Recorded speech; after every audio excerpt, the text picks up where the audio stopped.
It is a story as old as time, one with many names and many faces.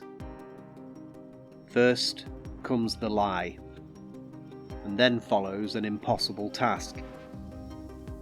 And then, when all hope is lost, something strange occurs. Something very strange indeed.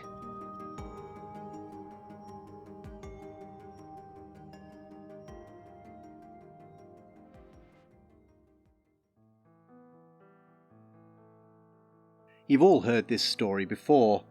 It's one of the most famous and enduring motifs in all of folklore. A young and often lazy girl, down on her luck, is forced to spin an impossible amount of thread at the spindle under unbearable pressure. The stakes could not be higher. Failure might cost her life, or worse, the life of her firstborn child. And there is no hope of success. The girl didn't ask for this, she didn't agree to it. She is a victim of the circumstances foisted upon her by others, completely without agency over her own fate. She has only one choice: to sit at the spindle and spin. And even though she knows success is impossible, what else can she do? It's only when she chances to meet a supernatural helper that any possibility of success is even hinted at.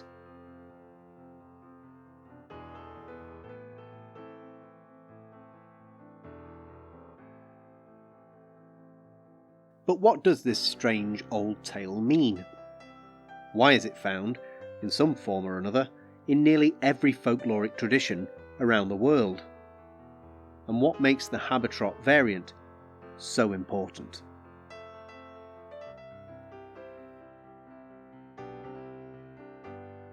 The tale of Habetrot is closely related to the German folk tale, The Three Spinners, but it's Rumpelstiltskin that most likely sprang to mind first.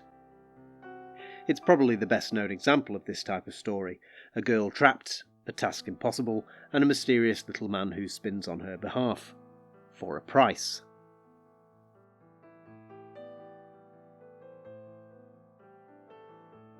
You'll find versions of this story across the globe, and in many of them, just like in Rumpelstiltskin, the supernatural helper is not truly helpful at all.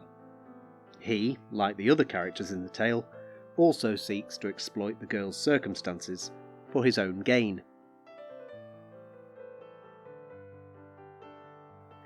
In Rumpelstiltskin, the girl is condemned to spin straw into gold, not by her own doing, but because her father boasts that she can. It's a lie, of course, and the king, in one of folklore's more baffling overreactions, demands that she prove it, or die. Enter our eponymous villain, strange, smiling, and seemingly helpful, but he isn't saving her, he's bargaining with her fear. First he wants her ring, then her necklace, and finally her firstborn child.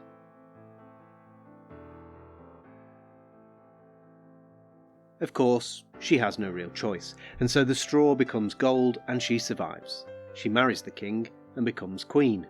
But when the child is born, Rumpelstiltskin returns, and now the stakes are worse than death.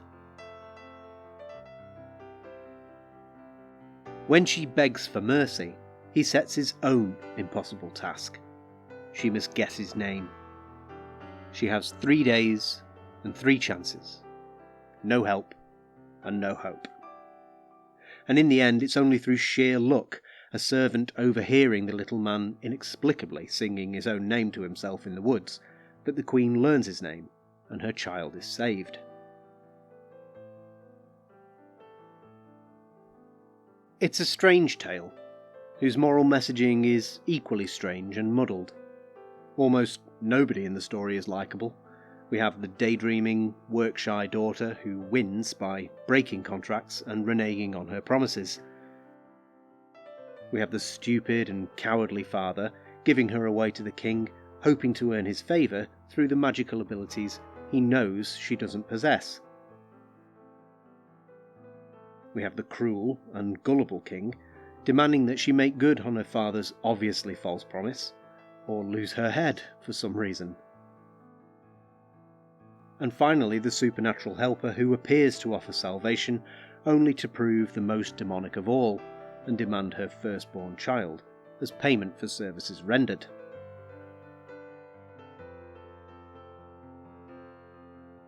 Only Rumpelstiltskin suffers any consequence. Depending on the version, he's either banished, explodes in rage, or somehow tears himself in half. Meanwhile, the king and queen manage to put his threats against her life behind them, and they live happily ever after. Somehow.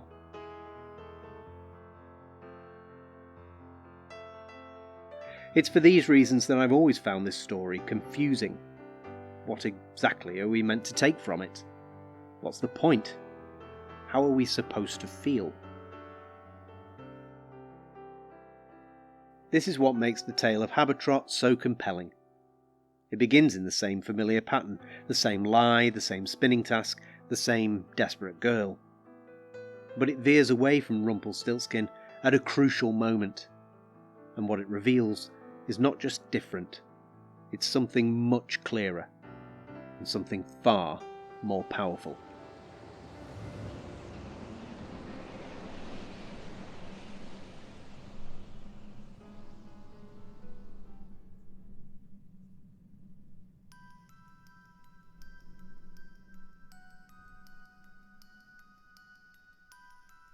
Once upon a time there lived a sharp-tongued matron up in Selkirkshire. A stern sort of woman with a right will about her, and she had only one daughter. A bonny lass she were, but mighty lazy too, and she had no patience to sit at the wheel all day and spin the flax. Idle cutty, her mother called her, time and again. And so worried she was that the girl would never have usefulness enough to win a good husband, that she tried all ways to mend the girl's mind. She scolded her, pleaded with her, and more than once she even swung a switch ahead of her in anger. But it were no use, none of it. The lass's eyes were fixed on the flowers in the meadow and the gentle gurgle of the stream, not on the wheel or the thread.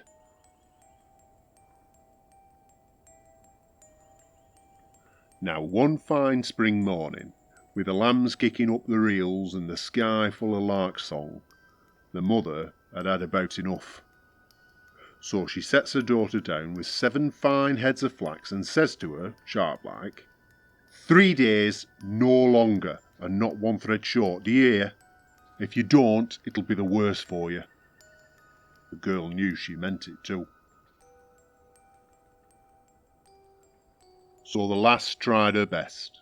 Truly she did, but her fingers knew now to the work, and her patience, unlike her flax, ran thin. Even by the second night she had next to nothing to show, and her little heart swelled up with shame. She wept herself to sleep, the flax lying largely untouched, and all she could think was that it would take her weeks, or maybe months, to spin such an amount at the rate she were going. Come morning, she could bear it no longer. She left the flax where it were, and snuck out of the window. Off she went, into the green fields, all silvered with dew and sundust, her eyes half blind with tears. At last she came to a soft, shady knoll she'd never seen before. A brook wound gently beneath a tumble of wild rose and woodbine, and there, on a stone, bored clean through at the centre, sat a crooked old woman, spinning thread as easy as breathing. She was a strange sight. Not frightening as such, but crooked and hunched and ugly. Her foot were uncommonly wide and flat. One of her thumbs was the same, huge and broad like a little club. But the more striking thing were her lips, long and thick like twisted cord, and drooping and sagging down off her face. The girl gave her greeting, and, being plain-spoken, couldn't help but ask, "Excuse me, mother, but why are your lips so long like that?" The old woman chuckled, for she was not offended. "Spinning thread, my hinny," she said, nodding as she worked. "I should be spinning too," said the lass, "but I'll never manage it, no matter how I try." And her voice cracked a little, for she were near beat with worry. "Well then," said the old woman, like it were the simplest thing in the world, "we can't have that, can we? Go and fetch it here to me, and I'll do it for you." So off the girl went, all a-flutter, to fetch her bundles of flax. She placed them in the old one's hands, and asked her name and where she might come back for the yarn, only the woman was gone before she'd even finished her sentence. Vanished, like mist, into the underbrush. Not a footprint. Not a sign. Bewildered, the lass went to look for where the old woman might have gone, but when she could find no clue, she set herself to wandering about a bit, before finally curling up beneath the knoll and going to sleep.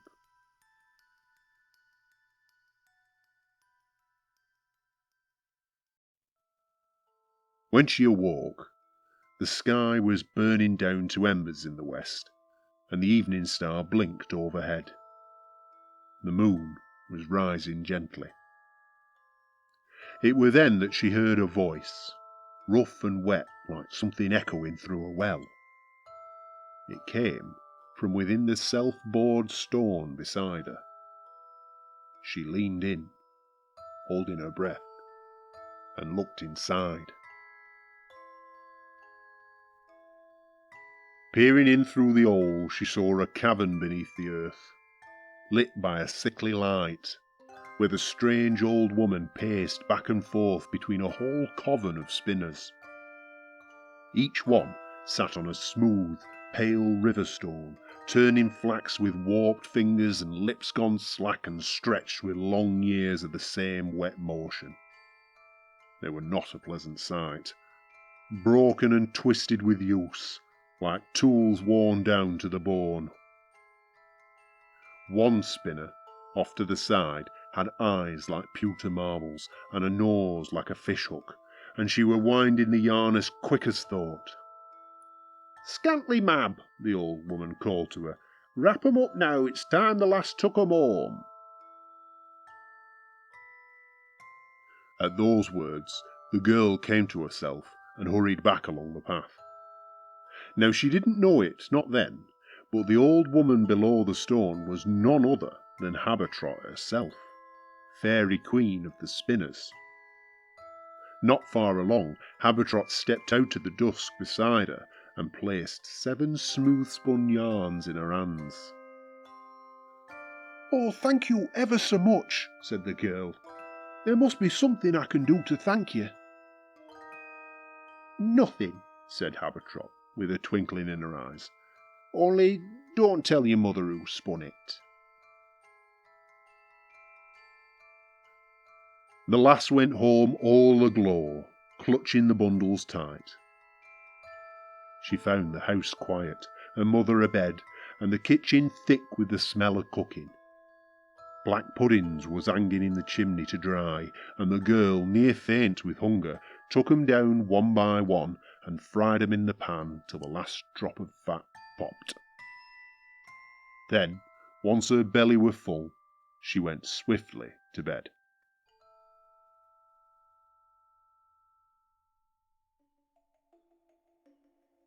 Next morning, her mother found the yarn all laid out neat and gleaming on the table, 7 perfect hanks, and not a sausage left in the chimney. She stared, blinking like an owl, then burst out the door and into the yard, her apron flying, shouting at the top of her lungs, "My daughter spun 7! 7! 7! And all before daylight!" Now, as it chanced, a lord was riding by on his fine grey gelding, and he heard the cry and turned aside, curious. "What's this clatter?" says he. The girl's mother only flapped her arms and said, "If you don't believe me, come and see it with your own eyes." And so he did, and there on the table lay the yarn, smooth and sweet-smelling, finer than any he'd ever seen. He begged to meet the spinner, and saw the mother dragged out her daughter, whose cheeks were all aflame. But the Lord looked on her kindly, and he said he'd been looking for a wife with good hands, and if she could spin like this, he'd ask for no more. Well, they were due to be wed not long after, but the girl's heart clutched tight, for she feared the day she'd be asked to prove her skill at the wheel. And so, one morning, with worry heavy in her stomach, she went a-wandering again, out into the green fields once more. Soon again she came to the soft and shady knoll by the winding stream, and made her way past the wild rose and the woodbine. There again she found the strange old woman, hunched over her spindle, her long lip drooping, her broad thumb working the thread, her wide foot working the pedal. And before she could even greet the old woman, the girl was in tears, for what could she now do? She would surely be asked to spin forever, and she'd not an ounce of skill at it. Once again, Habetrot did not forget her. "Bring your fella to the knoll," she said with a kindly smile. "Let him look through the self-bored stone, and see for hisself what spinning does to a bonny lass. Don't cry, my dear, we'll have this all sorted for you, don't you worry about that." So off they went the next morning, through the fields, with the mist rising off the grass in the waking sun. They came at last to the knoll, and the girl had him kneel at the self-bored stone and look through. And there inside he saw Habetrot dancing atop a large rock, their sisters all about her, their fingers flying, their spindles humming. Each one was hunchbacked and crooked, wide-thumbed and flat-footed. And as he looked over their ugsome faces, he saw that their drooping lips were long and slack and drawn. And they sang in voices thin as cobweb. "We who live in this dreary den are both rank and foul to see, hidden from the glorious sun that teems the fair earth's canopy. We who once were fair of face now twist in shadow endlessly. Time has robbed us of all grace, and spinning's all that's left to me. Ever must our evenings lorn be spent upon our spinning stone. Cheerless is the evening grey, when the stars hath died away, but ever bright and ever fair are they who breathe this evening air, and lean upon the self-bored stone, unseen by all but me alone." Then the song was done, and all was still but for the soft whir of the spindles and the clack of bone-thin fingers twisting flax. It were then that Scantlie Mab turned her head and asked what Habetrot meant by the final line, "Unseen by all but me alone." And Habetrot answered with a whisper. "There is one," she says, "whom I bid to come here at this hour, and he has heard my song through the self-bored stone." With that she stood, her robes dragging behind her, and she pressed her hand into the roots of an old twisted tree that clung to the cave wall. A door creaked open there, one you'd never have noticed unless you'd been told, and she beckoned the young woman and her lord to follow her in. Down they went, into the dim hall below the hill, where the spinners sat all in a circle on their pale spinning stones, their faces lined, their lips drawn long and slack with years of wetting thread. It was a strange and fearful sight, and the Lord's eyes grew wide as saucers.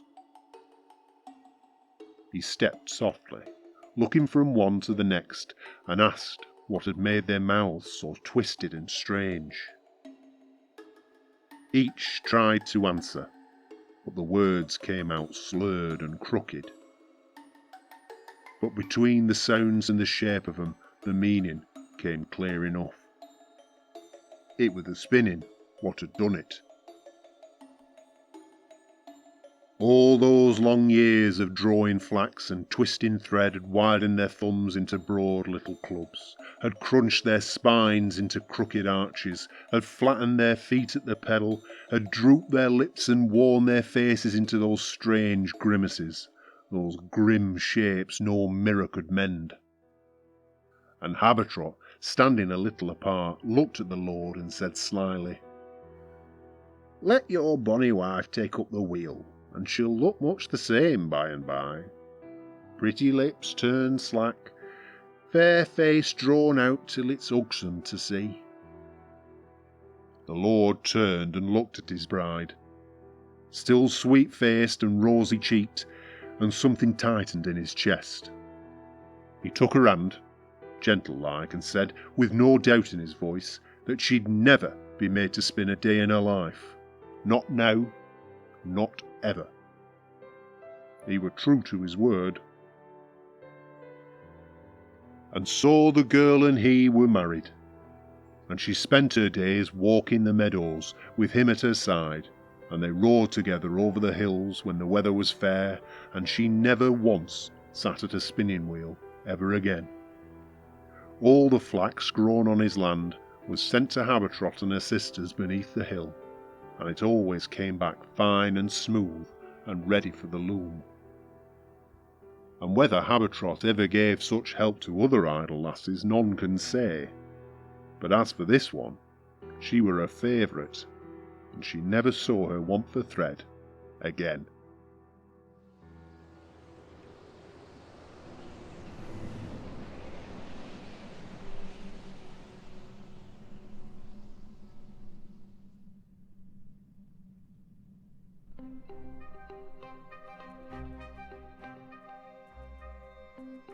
The tale of Habetrot clearly shares many similarities with Rumpelstiltskin, but beneath the surface lie two very different stories, not just in tone, but in moral logic, and in how each portrays agency, consequence, and truth.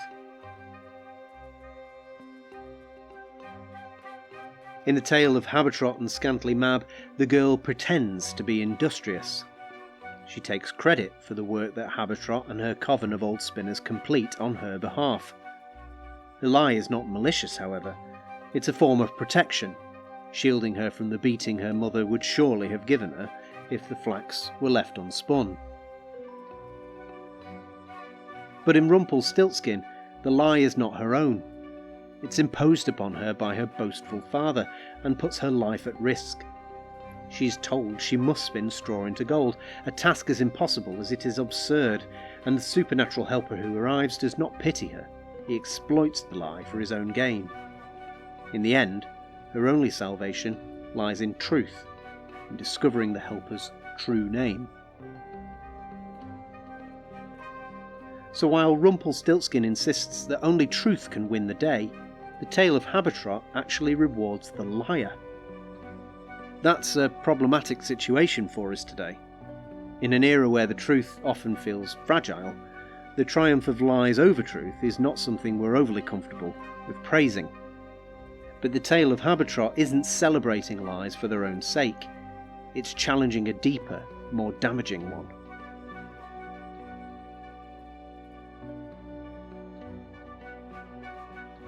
In older times, especially in early modern and pre-industrial Britain, spinning was not just a domestic duty, it was a lifelong burden, almost a defining feature of womanhood. As William Henderson wrote in 1879, "In the old days, when spinning was the constant employment of women, the spinning wheel had its presiding genius or fairy. Her border name was Habetrot."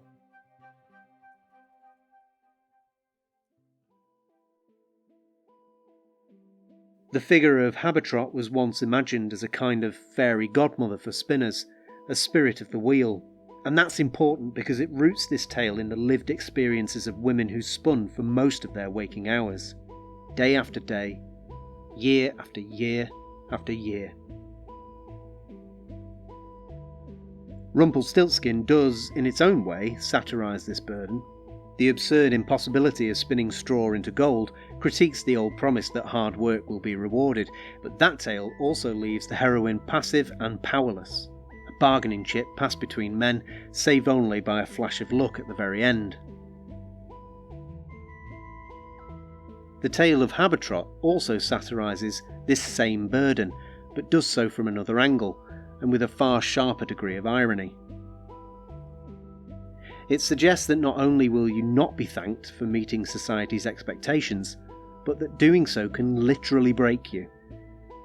Spin long enough and your fingers twist, your feet flatten, your lips hang long and drooling with constant wetting of the thread.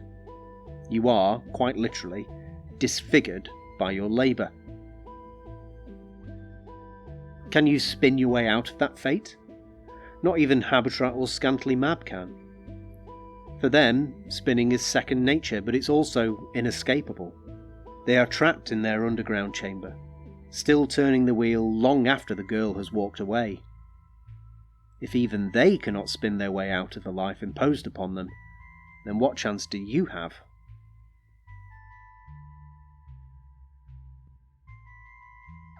And that's the quiet brilliance of this tale. The protagonist escapes without doing any work at all, while those who do the work remain disfigured and forgotten. The lie she tells is a survival strategy, but the greater lie is that hard work will always lead to prosperity. The truth, shown through grotesque fairy figures in a cave, is that hard work often goes unrewarded, and that those who do manage to escape it do so through favour, through chance, or through cunning, rarely through merit. In this way, the tale is morally inverted. The lazy and dishonest girl is rewarded. The grotesque, toiling helpers are kind. They don't benefit from their hard work or their kindness. Someone else does. Society's values are gently mocked, and the message is clear. Hard work may be honourable, but it isn't always enough, and it certainly isn't always rewarded.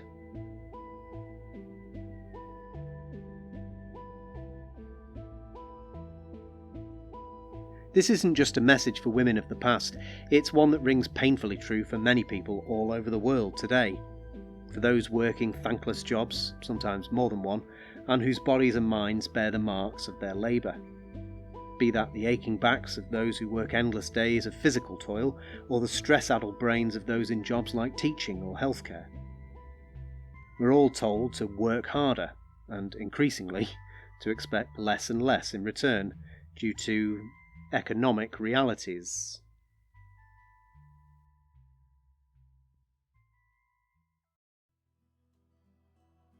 In fact, Habetrot offers a quiet, folkloric critique of capitalism from before capitalism even had a name. Those who spin, the workers, earn just enough to keep spinning. Someone else, the landowner, the employer, the husband, it's they who profit from the spinner's labour. And the one who escapes the wheel entirely, she doesn't do so through productivity. No one does. She does so by winning the favour of the one who controls the means of production. In this case, Habetrot herself. In the end, we are told how the girl lives out her days. Not at the wheel, but wandering the fields and meadows, admiring the flowers, listening to the birds, and spending quality time with the man she loves. They send the flax off to be spun, but the young woman never touches it again. Somewhere underground, Habetrot and her grotesque sisters spin without reward. Indeed, they ask for none. Meanwhile, she, above ground, is free. That is the lie Habetrot exposes. Freedom may indeed be spun at the wheel, but almost never for the hands that turn it. And while we might celebrate the young girl's escape, the tale quietly asks us to question the system that made escape the only path to peace. A system where those who spin are forgotten, and those who profit never need to bargain at all. Unlike Rumpelstiltskin, there is no naming contest here, no trick to undo the bargain. Habetrot asks for nothing. She spins because she always has, and because she always will. But in other tales, across the British Isles, across Europe, and indeed across the world, the bargain often comes with a condition. You must learn the true name of the one who helped you, or face the consequences.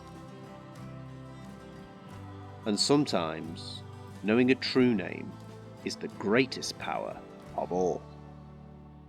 But that is a story worth spinning another time.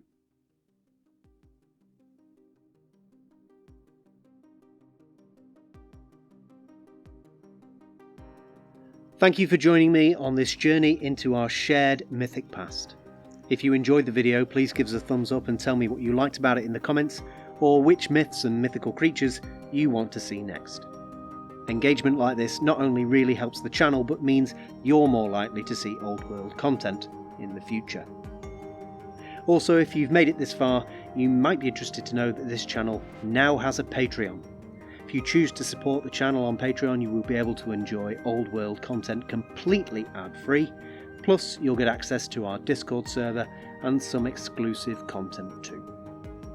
Finally, a big thank you to the people whose names you can see on the screen. It's really great to have these people supporting me directly. It really does mean a lot, so thank you all very, very much. I really do appreciate it. Until next time, I hope all is well in your neck of the woods. I'm Nick, and this is Beasts of the Old World. Thanks for watching.